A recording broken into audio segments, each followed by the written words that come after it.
Hi, this is Sherry Veronica. This is in relation to the Omari Jordan matter.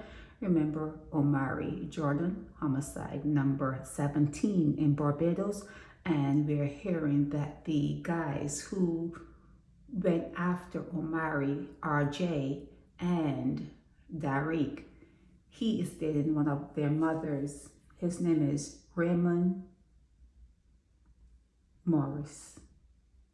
Raymond Morris, okay?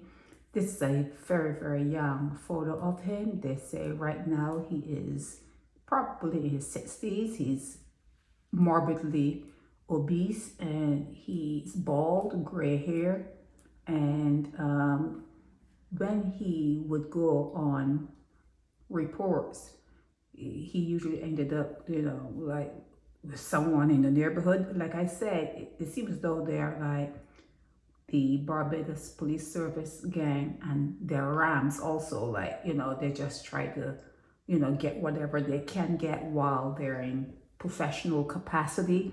There's some power that goes along with that. They'll look powerful, but I don't understand how powerful he will look in the state he's in now. Even when he was young, you can see where he was headed. I undress people all the time.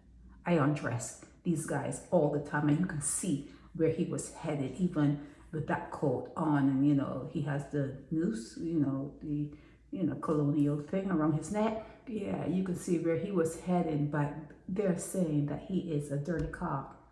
Okay, he's a sergeant from District A police station. He is out of St. Peter. He lives in St. Peter. He is a runaround cop. That's how they worded it. He is a runaround cop. Every report he goes to, he tries to hit on the female. So let's say he comes out and someone in your family is dead and he takes a look around and you're crying and you look kind of good. He looks you up and down. So, you look pretty good, look pretty tight. And then he goes over to you and says, well, I'm very sorry for your loss. Is there anything I could do to make you feel better? Wink, wink. And that's how he works it. That's how he works it.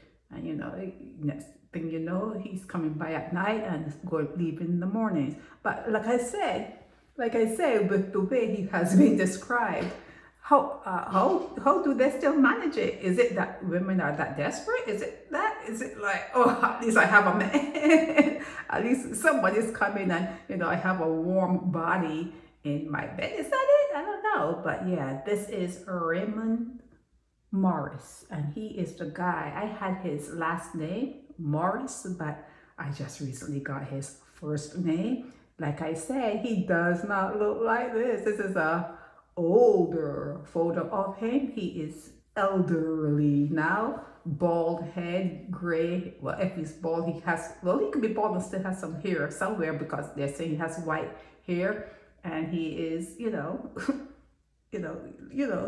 likes to eat. He likes to eat. And when you are in that kind of state, when someone can be like that, it's not that you're not you. It's not like I'm trying to lessen the person, but you must know that there is a lot of feces and a lot of pus and a lot of inflammation. It's just not fact. You have to know that, right? It's just not that, oh, it's just like fat. It's a whole lot of mess going on to make someone look puffy and to make someone be like that. So it's not a good state to be in. You see, I do have an imagination. And could you imagine my thoughts? Let's say that I were to fall in terms of vibration, in terms of spirituality. I were to have a great fall, and I were to feel that I need to be with an opposite, like a hybrid, something. I just needed something in my bed.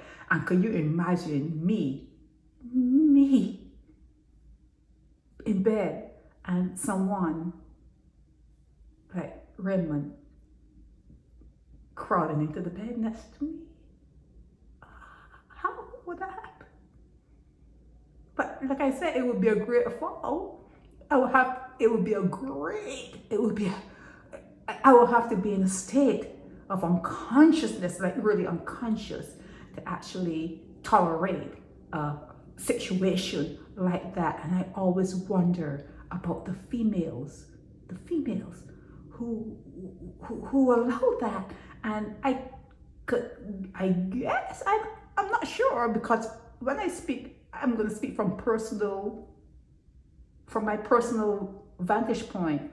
And let's say that I were married to a guy and he had to have been like healthy and athletic looking.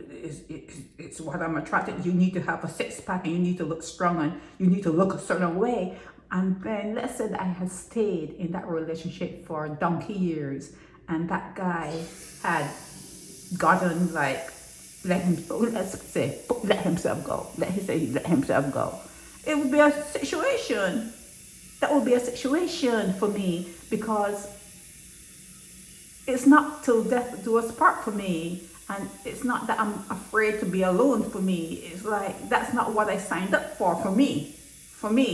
And for me to be okay in a situation like that, that guy would have to be very nice to me. Let's say that he had stepped out, or he had done something to me along the way.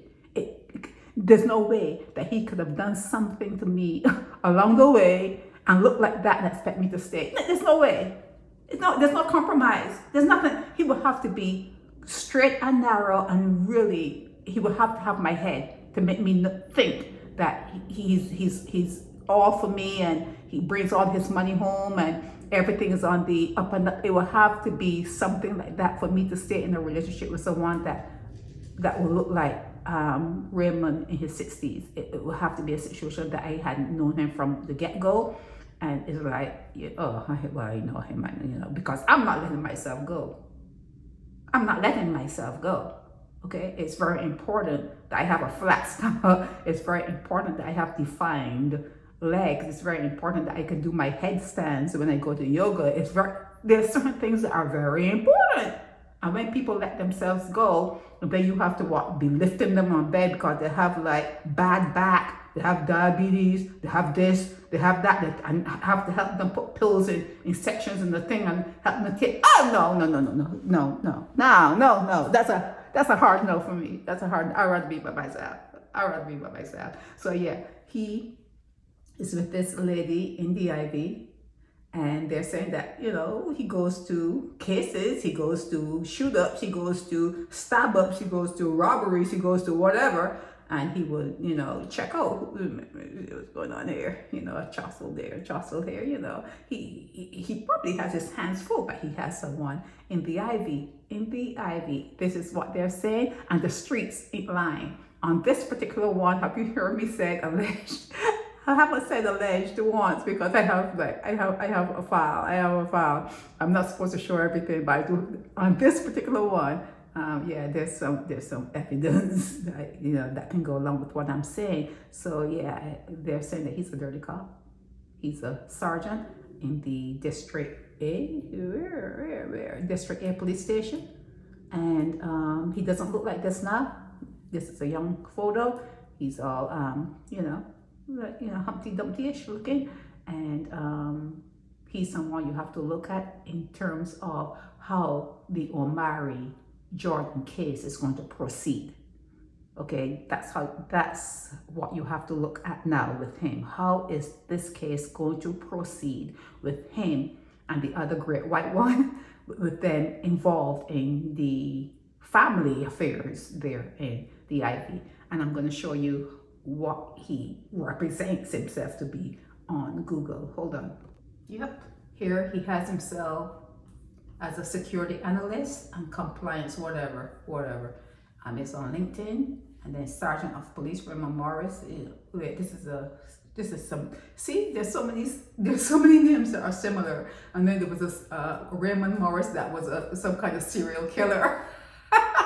Oh Jesus! Raymond Morris is a pedophile, a murderer, convicted killer, sexual. Yeah, their name is very common, very common name. But this Raymond Morris from Barbados. This one is from Barbados. Can you see this? Location Barbados. He's the one cybersecurity enthusiast. And, you know, JP, Marshall Associates, whatever. So he gave himself a little title there, security analyst and compliance, whatever. Yeah, people love you love those fancy titles, don't you? But you gotta be six-packed. You gotta be six-packed. You have to be, you know, looking good to actually like say something.